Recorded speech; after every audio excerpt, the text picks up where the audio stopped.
you are likely spending thousands of dollars on generic safari tours that feel more like a crowded zoo than a real adventure. While everyone else is fighting for a spot to see a lion in a park with paved roads, there is a place where the wild still rules everything. Most people cannot even point to the Central African Republic on a map, and even fewer have the guts to actually go there. This is the final frontier of travel, where the maps go blurry and the rainforest swallows the sound of your own footsteps. In this video, I'm going to show you 20 things you can do in a country that most governments tell you to avoid entirely. We are talking about places so remote that the animals have not learned to be afraid of humans yet. If you are looking for luxury pillows and air-conditioned buses, you should probably click away right now, because this is for the gritty travelers. Let us start with the crown jewel of the entire Congo Basin, which is the Dzanga-Sangha Special Reserve. This place is a massive emerald kingdom hidden in the southwest corner of the country, and it is unlike anywhere else on Earth. You have to take a tiny plane or drive for days on muddy tracks just to get to the edge of this jungle. Once you arrive, the first thing you need to do is head straight to the Dzanga Bai, which is a giant sandy clearing. Imagine standing on a wooden platform and looking out to see over 100 forest elephants gathered in one single spot. These are not the elephants you see on the grassy plains of Kenya, because forest elephants are smaller and have straighter tusks. They come to this clearing to dig for minerals in the mud, and you can hear their deep rumbles vibrating in your chest. It is a prehistoric site that feels like you stepped into a time machine and went back a million years. While you are in the reserve, you absolutely have to try lowland gorilla trekking, which is the ultimate test of your endurance.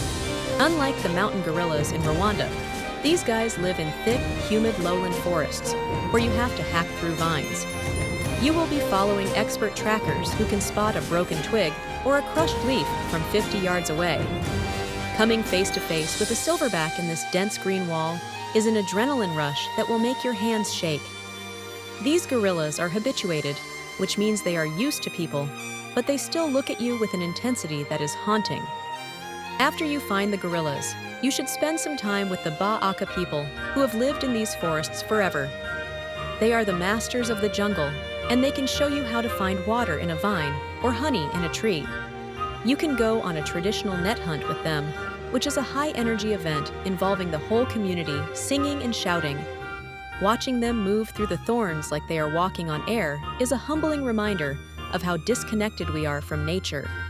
They will show you medicinal plants that can cure anything from a stomachache to a snake bite using only leaves. If you still have energy, you need to go tracking for agile mangabes, which are rare primates with incredibly long tails.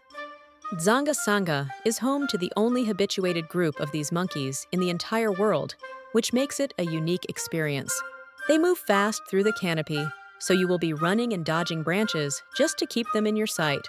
When the sun goes down, the adventure does not stop, because you should definitely go on a night walk in the rainforest. The jungle completely changes after dark, and your flashlight will pick up the glowing eyes of tiny galagos jumping between trees. You might see a pato which looks like a slow-moving teddy bear, or strange insects that look exactly like dead leaves. For the bird lovers out there, this country is basically heaven because of the rare Congo Basin species living here.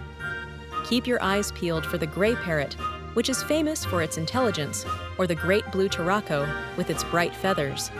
Now, if you want to see a different side of the country, you have to head north to the Manovo Gunda St. Floris National Park. This is a UNESCO World Heritage Site that covers a massive area of savanna and floodplains near the border of Chad. It is a tough place to reach, and the poaching crisis has been hard on the wildlife, but it remains a symbol of raw nature. You will see black rhinos if you are incredibly lucky, along with cheetahs and wild dogs roaming the wide open spaces. Next on the list is the Chinko Nature Reserve, which is one of the most remote managed wilderness areas on the planet. It is a massive mosaic of tropical forest and wooded savanna, where the Chinko and Vovodo rivers meet in the east. Getting here requires a private charter flight, because there are no roads that can reliably take you to this distant outpost. The rangers here are doing incredible work to protect lions and elephants in a region that has faced years of conflict. While you are in these wild areas, you should hop into a motorized dugout canoe for a river safari on the jungle tributaries. The water is tea-colored from the fallen leaves, and you will see hippos popping their heads up to watch you pass by. Crocodiles often sun themselves on the fallen logs along the banks, and the silence is only broken by the sound of the engine. Moving away from the deep jungle, we have to talk about the capital city, which is Bangui, often called La Coquette. It sits right on the banks of the Ubangi River and has a mix of crumbling colonial buildings and bustling African life. Walking through the streets of Bangui is a workout for your senses because the city is loud, colorful, and very hot. You must visit the Central Market or March Central, where you can find everything from handmade textiles to smoked bushmeat.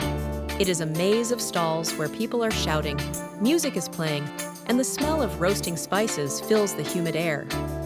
Do not be shy about trying the local street food like grilled manioc or spicy fish caught fresh from the river. After the market, take a boat ride on the Ubangi River, which acts as the natural border with the DR Congo. You can see the laundry being washed on the rocks and children splashing in the shallows as the sun sets over the water. Back in the city, the St. Anne of Bangui Cathedral is a must-see because of its beautiful red brick architecture. It is a peaceful escape from the chaos of the streets and serves as a major landmark for the local community. If you want to understand the history of the people here, spend an hour at the Boganda Museum in the city center. They have a collection of traditional musical instruments and tools that tell the story of the country's many ethnic groups. One of the most impressive natural sights outside the city is the Boali Falls, which are located on the Mbali River. These waterfalls are massive and powerful, especially during the rainy season when the water turns a deep chocolate brown. There is a bridge you can walk across to get a great view, but be prepared to get misted by the heavy spray. Further south, you should explore the town of Mbaiki, which is the heart of the timber and coffee industry. The drive there takes you through beautiful forested hills, and you can visit local plantations to see how coffee is grown. Near the river, you can find the Dzanga Historic Site, which features ruins of colonial-era wooden houses and old port facilities. It is a ghostly place that reminds you of the rubber and ivory trade that once dominated this part of the world. For hikers, the Kaga Bandoro rock formations offer a unique geological landscape in the central part of the country. These giant stone outcrops rise out of the flat plains and offer incredible views of the surrounding bushland from the top. If you're looking for something even more off the grid, try trekking to the MBI River Falls in the remote interior. Hardly any tourists ever make it this far, so you will likely be the only person there enjoying the hidden cascades. Now, we have to address the elephant in the room, because traveling here is not just fun and games.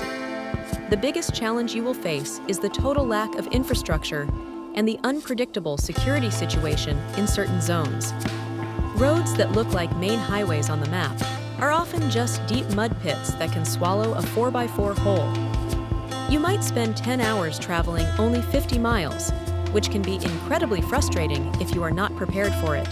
This is why many adventure travelers choose to use bush pilots to hop between the different national parks and reserves. Flying in a small Cessna over a sea of unbroken green trees is one of the most thrilling things you will ever do. You realize just how huge the forest is and how small we are compared to the vastness of the African interior. Another hurdle is the bureaucracy, because getting a visa and the right permits for the parks can be a long process.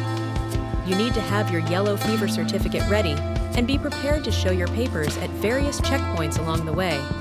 Malaria is a real threat here, so you need to be strict about your medicine and use a mosquito net every single night.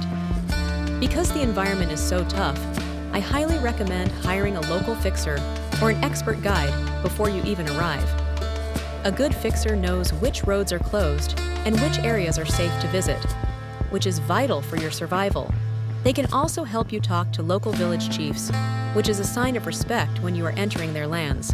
When it comes to gear, you need to pack for extreme humidity because everything you own will get damp and stay damp. Bring waterproof bags for your camera gear and high-quality boots that can handle thick mud and sharp rocks.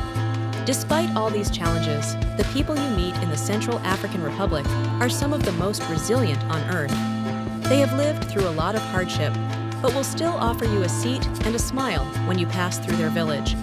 Visiting this country is not about checking boxes on a list. It is about testing your limits and seeing a world that is disappearing. It is a place where nature still has the final say, and humans are just guests in a very big, very wild house. If you want an adventure that will actually change the way you see the world, this is the place to find it. If you want to see what the other side of the continent looks like, check out this video on the wildest spots in West Africa.